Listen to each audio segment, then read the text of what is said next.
What happens when a seemingly innocent question turns into the most explosive talk show moment of the year? Josh Hutcherson, the actor we all grew up watching, found himself in a confrontation on Kelly Clarkson's show that nobody saw coming. The tension started building the moment he sat down, and by the end, security had to get involved. This is the full story of what went down, and trust me, you need to hear every single word that was said.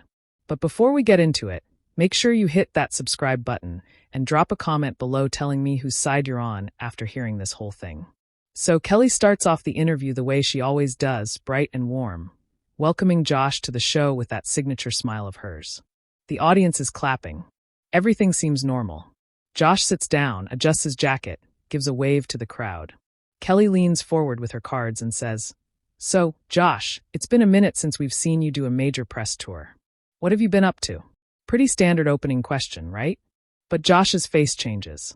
Not dramatically, but enough that you can tell something's off. He shifts in his seat and says, "You know, Kelly, I've been working, just not on the projects that make headlines." Kelly laughs, trying to keep it light, and says, "Oh, come on. You're being modest. You've had some great roles recently." Josh doesn't laugh. He looks at her and says, "Have I though? Or have I just been taking what's available because Hollywood has a very specific shelf life for actors like me?" The audience gets quiet. Kelly's smile falters for just a second before she recovers and says, "Actress like you? What do you mean by that?" Josh leans back and crosses his arms. He says, "You know exactly what I mean, Kelly. I hit a certain age. I'm not the teen heartthrob anymore." And suddenly the roles dry up. Meanwhile, you've got actors who are twice my age still getting lead roles in major franchises. Kelly tries to redirect. She says, "But Josh, you've had an incredible career. You were in one of the biggest franchises of all time. The Hunger Games was massive." And this is where Josh really starts to push back. He says, "Right. I was in a massive franchise over a decade ago, and apparently that's supposed to sustain my entire career. Do you know how many times I've been in a room pitching for a role and someone says, 'Oh, you're the Hunger Games guy?' Like that's all I've ever done. Like I haven't been working consistently since I was 9 years old." Kelly's trying to stay professional. She says, "I think a lot of actors deal with TYP casting though. It's part of the industry." Josh shakes his head and says, "It's not just TYP casting, Kelly. It's a rare. When was the last time you saw a major interview or retrospective about child actors who actually made it, who are still here, still working, still trying to be taken seriously?" Kelly looks uncomfortable now. She glances at her producers off stage, but she's committed to the conversation. She says, "I hear what you're saying, Josh, but I think you're being a bit harsh. There are plenty of opportunities out there." And Josh just stares at her. He says, "Opportunities. Kelly, I auditioned for a supporting role in a streaming movie last month. Supporting. Not even the lead. And I didn't get it because they said I didn't have enough recent credibility. Me, someone who's been acting professionally for over 20 years. Kelly tries to interject, but Josh keeps going. He says, "And you want to know who got the role? Someone who got famous on social media 2 years ago and has never taken an acting class in their life." The audience is completely silent now. You can feel the tension. Kelly takes a breath and says, "Josh, I understand you're frustrated, but this feels like maybe you're taking that frustration out on the wrong people here." Josh's eyes narrow. He says, "Am I? Because you're sitting here hosting a talk show, asking me fluffy questions about what I've been up to when you could be asking about the real issues in this industry. You have a platform, Kelly. You could actually make a difference." Kelly's tone shifts. She's not smiling anymore. She says, "My show isn't a political platform, Josh. It's entertainment. People come here to feel good, to escape." Josh laughs, but there's no humor in it. He says, "Escape, right? Because actually talking about real problems would be too uncomfortable for your advertisers." Kelly sits up straighter. She says, "That's not fair, and you know it. I talk about real issues all the time on this show." Josh raises his eyebrows and says, "Do you talk about issues that are safe, that won't upset anyone, that keep everyone comfortable?" Kelly's voice gets firmer. She says, "Josh, I think you need to reconsider what you're saying right now. This isn't the venue for this kind of confrontation." And Josh says, "Why not? Why can't we have real conversations on daytime television? Why does everything have to be sanitized and pre-approved?" Kelly puts her cards down and says, "Because that's how television works. Josh, there are standards. There are audiences to consider. There are sponsors. You're an actor. You understand how the business works. Josh leans forward now, his voice rising slightly. He says, I understand exactly how the business works, Kelly. That's the problem. The business is broken. It protects the wrong people. It rewards mediocrity. And it chews up anyone who tries to do something different. Kelly's jaw tightens. She says, if you're this unhappy with the industry, why are you still in it? Why are you here on my show right now promoting your work? And Josh looks at her for a long moment before he says, because I don't have a choice. Because if I'm not visible, I stop existing to Hollywood because this is all I've ever known how to do. And walking away would mean admitting that everything I've worked for since I was a child was for nothing. The air in the studio feels electric. Kelly doesn't respond right away. She looks at Josh, then at the audience, then back at Josh. Finally, she says, I think we need to take a break. Josh doesn't move. He says, of course you do. Can't let the audience sit with anything uncomfortable for too long, right? Kelly stands up, and her voice is cold now.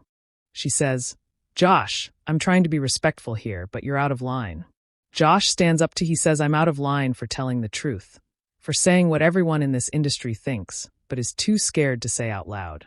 Kelly signals to her producers again, more urgently this time. But Josh isn't backing down. He says, you built your career on being authentic, Kelly, on being the girl next door who made it big. But now you're just another cog in the machine asking safe questions and keeping everyone comfortable. Kelly's face flushes. She says, you don't know anything about my career or what I've had to do to get here. Josh nods and says, you're right. I don't, but I know what I see. I see someone who could use their platform for something meaningful and instead chooses to play it safe every single day. Kelly takes a step closer to him. She says, safe? You think hosting a daily talk show is safe? You think putting yourself out there every single day for millions of people to judge is safe? At least I'm still working, Josh. At least I'm still relevant. The audience gasps. It's the first time Kelly has really struck back. And it lands hard. Josh's expression darkens. He says, there it is. That's what this is really about, isn't it? Relevance. The desperate need to stay relevant in an industry that will replace you the second your ratings drop. Kelly's voice rises. She says, you came on my show, Josh. You needed this appearance. Don't act like you're doing me a favor by being here. Josh laughs again. That same bitter laugh. He says, needed this appearance. You're absolutely right. I needed it because without appearances like this, I disappear. That's the trap, Kelly. Don't you see that? We're all trapped in this cycle of needing to be seen, needing to be relevant, and the second we step out of line or tell the truth, we get shut down. Kelly crosses her arms. She says, nobody's shutting you down, Josh. You're on national television right now saying whatever you want. Josh points at the cameras and says, for how much longer? How long until your producers cut to commercial? How long until this entire segment gets edited down to 30 seconds of me smiling and talking about my next project? Kelly looks directly at the camera. Then back at Josh, she says, you want to talk about being real? Fine, let's be real. You're angry because your career isn't what it used to be. And instead of taking responsibility for your choices, you're blaming everyone else. You're blaming the industry. You're blaming me. You're blaming some imaginary system. But maybe, Josh, just maybe the problem is you. The audience is completely divided now. Some people are nodding. Some people look shocked. Some are whispering to each other. Josh's voice gets quieter, more controlled. He says, you think I haven't thought about that? You think I haven't spent years wondering if I'm the problem?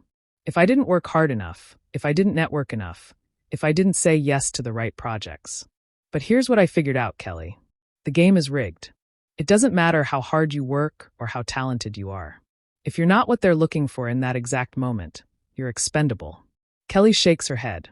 She says, that's a cop-out and you know it. Plenty of actors reinvent themselves. Plenty of actors have long careers. You're choosing to be bitter instead of adapting. Josh takes a breath, and when he speaks again, his voice is sharp. He says, adapting? That's a nice word for compromising everything you believe in just to keep working. That's a nice word for taking roles you hate just to pay your mortgage. That's a nice word for smiling through interviews where you're asked the same 5 questions you've been answering for 15 years. Kelly steps closer again, and now they're almost face to face. She says, welcome to having a job, Josh. Welcome to being a working professional. Not everything gets to be creatively fulfilling. Sometimes you do things because that's what adults do. They show up, they do their work, and they don't complain about it on talk shows. Josh's jaw clenches. He says, "Is that what you tell yourself, Kelly? That you're just doing your job? That none of this matters as long as the check's clear?" Kelly's eyes flash with anger. She says, "Don't you dare judge me. You have no idea what my life is like.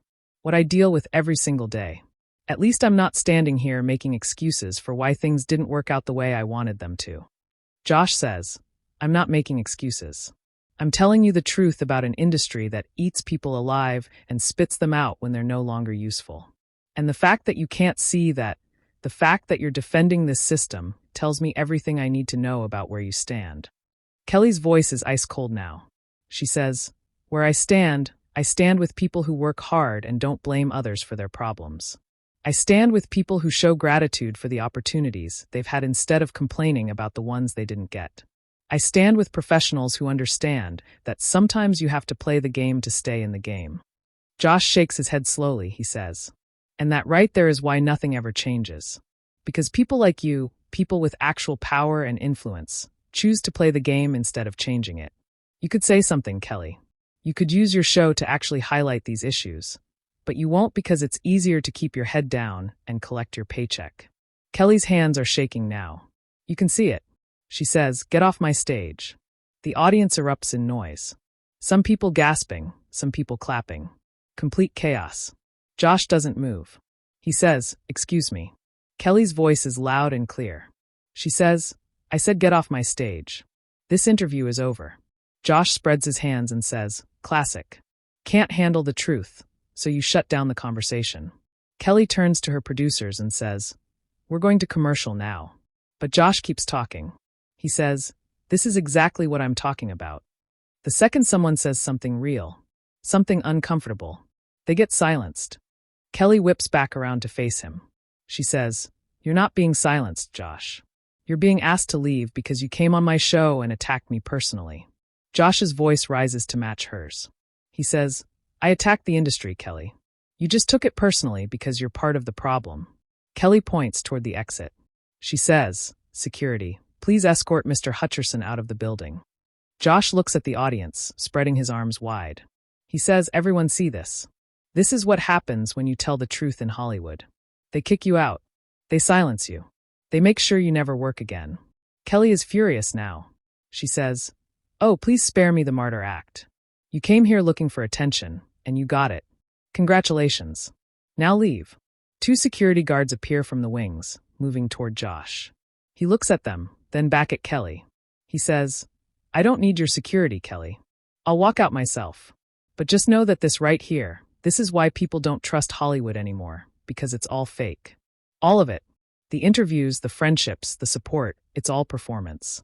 Kelly's voice cracks slightly when she speaks. She says, "If it's all so fake, Josh, why are you still trying so hard to be part of it? Why do you care so much if you think it's all meaningless?"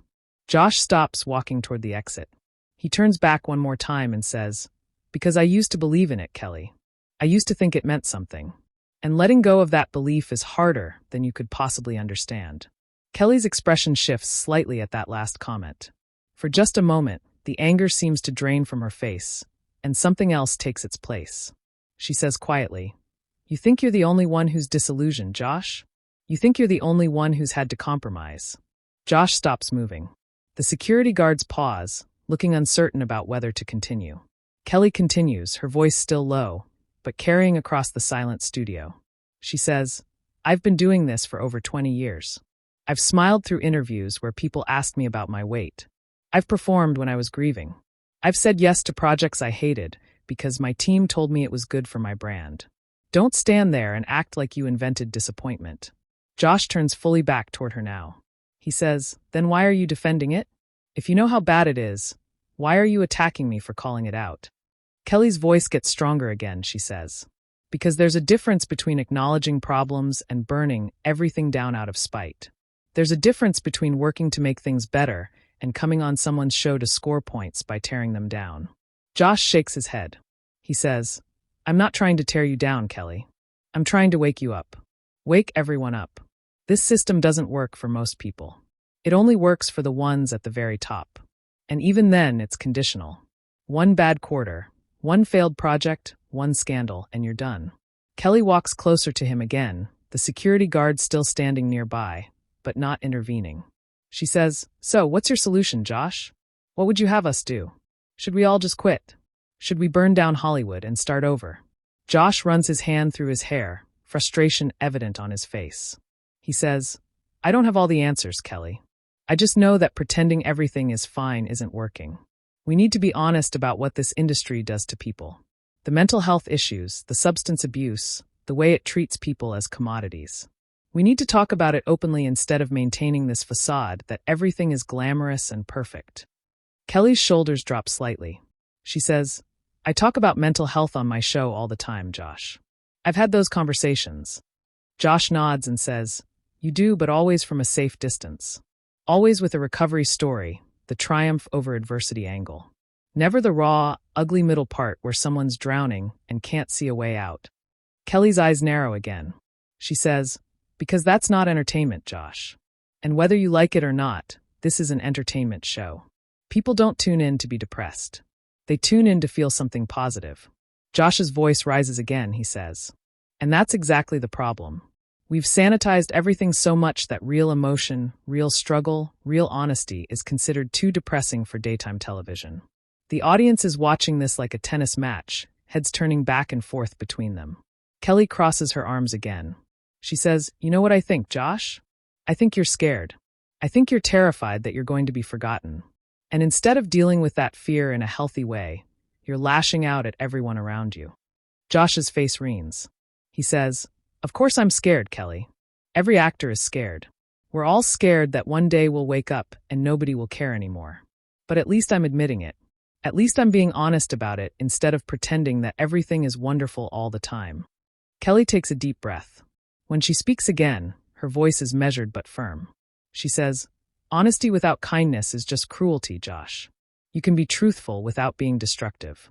You can advocate for change without attacking people who are doing their best in a flawed system." Josh laughs, but this time it sounds more tired than bitter. He says, "Doing their best? Kelly, the bare minimum isn't the same as doing your best. Showing up and reading from cards that someone else wrote isn't brave. It's not courageous. It's just safe." Kelly's voice shakes slightly. She says, "You have no idea what courage it takes to do what I do. To put myself out there every single day, to open up about my life, my struggles, my divorce, my family. You think that's safe? You think that's easy?" Josh's expression softens slightly. He says, "I'm not saying it's easy, Kelly. I'm saying it's controlled. Everything you share is carefully curated to maintain your image. There's a difference between vulnerability and the appearance of vulnerability."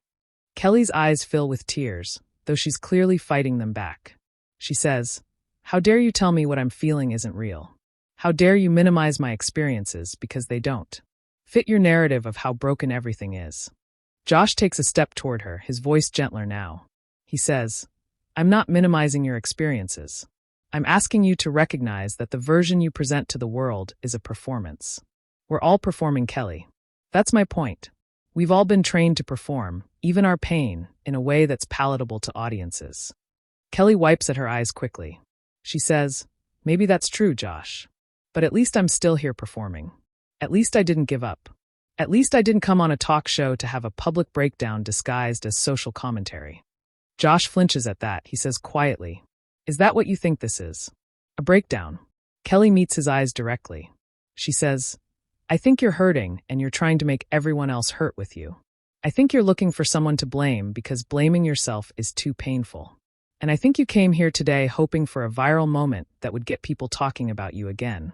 And congratulations, you got it." The silence that follows is deafening. Josh stares at her for a long moment. Finally, he says, "Maybe you're right. Maybe I did want people to talk about me again. Maybe I am having a breakdown. But that doesn't make anything I said untrue, Kelly. This industry is broken. It does eat people alive. And pretending otherwise just because you've managed to survive it doesn't help anyone." Kelly's voice is barely above a whisper now. She says, "I never said it wasn't broken, Josh. But breaking yourself against it doesn't fix anything. It just leaves you broken too." Josh looks at the floor, then back up at Kelly. He says, "So, what do we do then? Just accept it? Just keep going through the motions until it destroys us?" Kelly shakes her head slowly. She says, "We do what we can where we are with what we have. We have small conversations that lead to bigger ones. We support each other instead of tearing each other down. We acknowledge the problems without losing ourselves in them. It's not glamorous. It's not revolutionary, but it's sustainable. And sustainability matters, Josh, especially in an industry designed to burn people out." Josh looks at the audience, then at the cameras, then back at Kelly. He says, "I'm sorry. Not for what I said, because I meant all of it. But I'm sorry for making you the target. You're right. You're not the enemy." Kelly nods slowly. She says, "Apology accepted. And for what it's worth, Josh, I hope you find what you're looking for. I hope you find a way to keep doing what you love without it destroying you." Josh gives a sad smile. He says, "That's the dream, isn't it?" Kelly returns the smile. Equally sad, she says it is. And maybe that's the real problem, that it has to be a dream instead of a reality. Josh turns toward the exit. The security guard's partying to let him through. But before he reaches the wings, he stops and turns back one more time. He says, "Hey, Kelly." She looks at him. He says, "For what it's worth, you're good at what you do. Even if I don't agree with all of it, you're good at it." Kelly's voice is soft when she replies. She says, "Thanks, Josh. And for what it's worth, I think you're right about a lot of things. I just wish you'd found a different way to say them." Josh nods, and then he walks off the stage. The audience erupts into a mixture of applause, murmurs, and stunned silence. Kelly stands there for a moment, collecting herself before she turns to the camera and says, "We're going to take a quick break." So there you have it. One of the most intense, unfiltered moments in talk show history. A conversation that started as a standard interview and escalated into something nobody expected. Whatever you think about what Josh said or how Kelly responded, you can't deny that it was real. It was messy. It was uncomfortable. And it was absolutely riveting. So now I want to hear from you. Hit that subscribe button if you haven't already, and drop a comment below telling me this. Do you think Josh was brave for speaking his truth, or was Kelly right that he was just lashing out? Let me know what you think.